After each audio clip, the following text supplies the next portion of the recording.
natin kasi ang AIX po ay nakakatulong, napakalaking tulong po.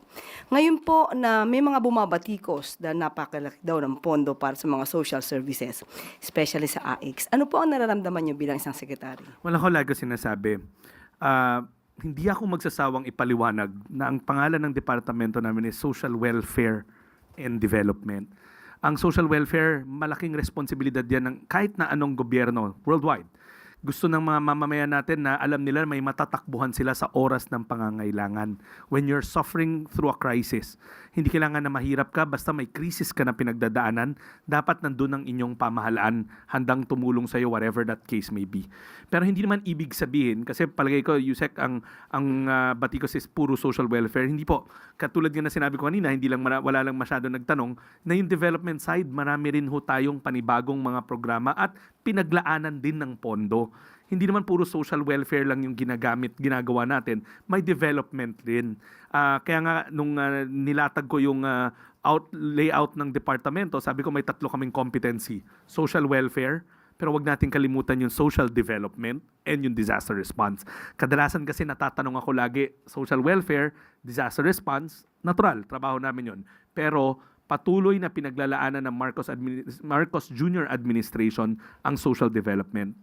Yusek, lagi niyang Pangulo sinasabi, yung social welfare pangtawid lamang yan. Panandalian or immediate.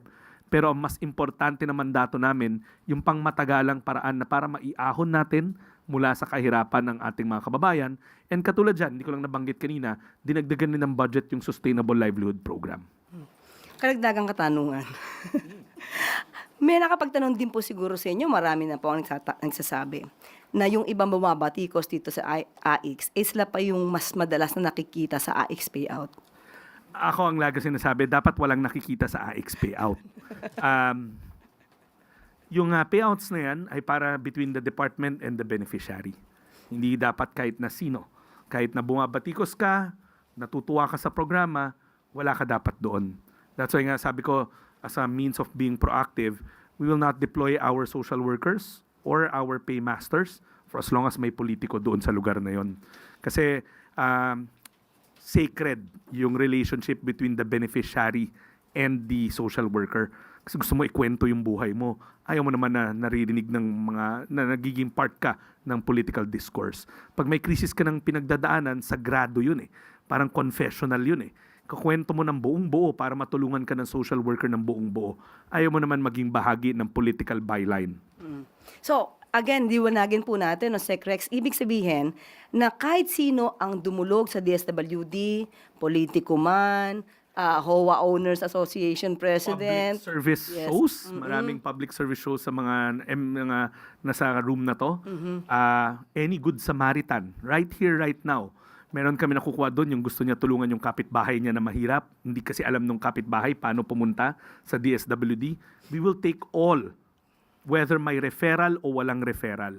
Pero, pag nag-refer ka, wag mo asahan na susunod kami sa'yo.